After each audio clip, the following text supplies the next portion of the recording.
Hello friends, आज के video में हम डिस्कस करने वाले हैं टूथ प्रोफाइल के बारे में। यानी कि गियर में जो टीथ रहते हैं वो टीथ कौन सी प्रोफाइल से बनते हैं उसके बारे में हम डिस्कस करने वाले हैं।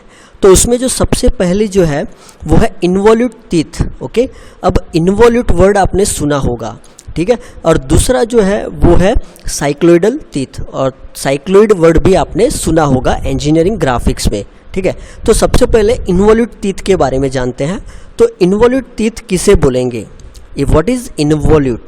तो आपने अगर इंजीनियरिंग ग्राफिक्स में पढ़ा हो तो सपोज यहाँ पे एक सर्कल है और ये सर्कल पे मैं थ्रेड वाउंड कर देता हूँ, और उसको जब मैं अनवाउंड करूँगा, उसको स्ट्रेट रख के जब मैं अनवाउंड करूँगा तब जो कर्व बनता है that is called the involute.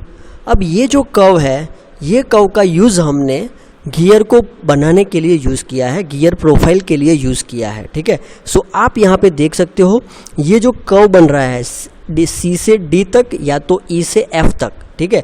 तो ये जो कर्व की जो प्रोफाइल है वो हम बोलेंगे इन्वॉल्यूट टीथ प्रोफाइल।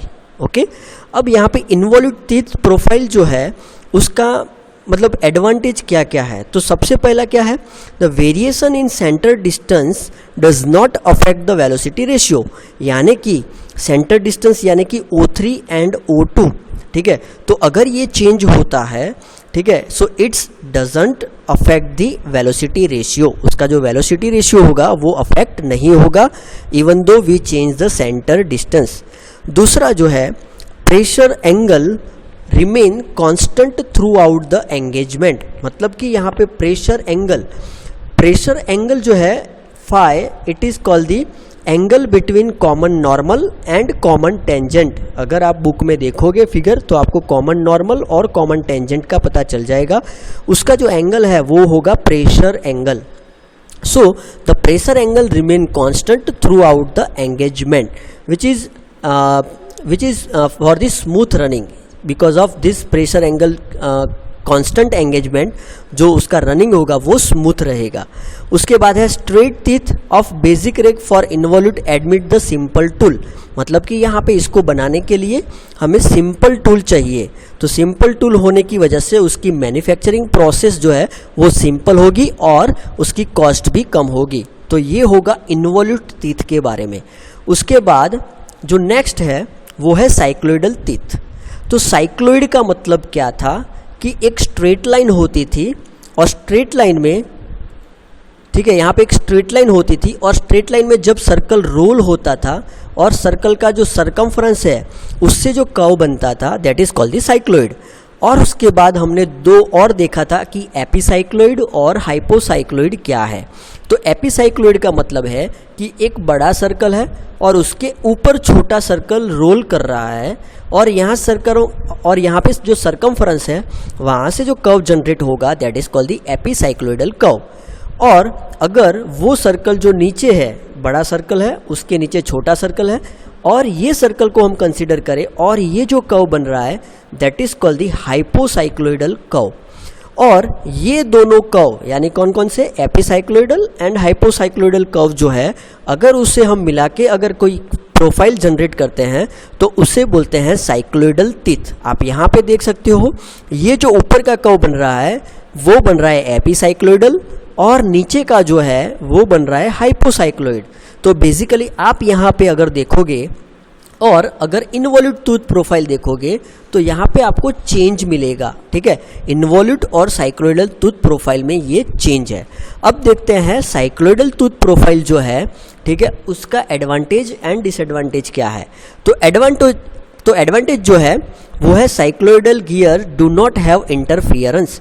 इंटरफियरेंस का मतलब कि जब दोनों गियर एक साथ मैच होते हैं तो एक साइड का फेस पोर्शन और दूसरे साइड का फ्लैंक पोर्शन, ठीक है, तो एक साइड का जो फेस है वो दूसरे साइड के फ्लैंक को डिग आउट करता है और उससे क्या होता है, टूथ प्रोफाइल जो है वो वीक हो जाती है, ठीक है। सो वीक होने के कारण वो टूट सकता है। तो यहाँ पे साइक्लोइड में यह प्रॉब्लम नहीं आता, जबकि इन्वॉल्यूट में वो थोड़ा प्रॉब्लम रहता है। लेकिन कॉस्ट वाइज बहुत सस्ता होने की वजह से ज़्यादातर इन्वॉल्यूट यूज़ करते हैं। Now cycloidal tooth is generally stronger than involute tooth. Cycloidal tooth जो है वो स्ट्रॉन्गर है compare to involute tooth. Okay, now because of spreading flank they have high strength as compare to drives are achievable. Same यहाँ पे बात की है कि उसकी जो स्ट्रेंथ है वो हाई रहेगी, ठीक है। और साइक्लोइडल टीथ की जो बेसिकली लाइफ है वो लॉन्गर रहती है ड्यू टू लो वियर। अब लो वियर और इंटरफियरेंस ये दोनों के बीच डायरेक्ट कनेक्शन है कि इंटरफियरेंस कम होगा तो ऑब्वियसली वियर जो है वो लो रहेगा। अब डिसएडवांटेज क्या है? तो डिसएडवांटेज जैसे कि मैंने आपको बताया था कि यहाँ पे एक तो ये कॉस्टली होगा, ठीक है, क्योंकि ये प्रोसेस जो बनता है वो मेथड जो है वो कॉस्टली रहेगी। और दूसरा जो है यहाँ पे जैसे सेंटर डिस्टेंस चेंज होता है उसकी जो एंगुलर वेलोसिटी है वो कांस्टेंट नहीं रह पाती, ठीक है। सो यहाँ पे for a pair of cycloidal gear there is only one theoretical correct centre distance, ठीक है। पर्टिकुलर एक डिस्टेंस के लिए अगर आप सेट करते हो तो फिर आप वो डिस्टेंस चेंज नहीं कर सकते हो, ठीक है। The hob of cycloidal gear has curve teeth unlike involute rack teeth, hence hob manufacture is difficult and costly, जैसे कि मैंने आपको बताया, ठीक है। अब एप्लीकेशन जो है वो क्या है? Cycloidal gear are extensively used in watch and instruments where the strength and interference are prime consideration. Interference और strength जहाँ पे prime consideration हो वहाँ पे हम cycloidal gear tooth यूज़ करते हैं। और cast bull gear of paper mill machinery पे ये यूज़ होता है और crusher drives in sugar mills, तो ये उसकी एप्लीकेशन है साइक्लोइडल टूथ प्रोफाइल की, ठीक है। तो ये वीडियो में मैंने आपको बताया कि इन्वॉल्यूट और साइक्लोइडल जो टूथ है उसकी प्रोफाइल क्या है, उसके एडवांटेज, डिसएडवांटेज और उसके एप्लीकेशन के बारे में। Okay, thank you.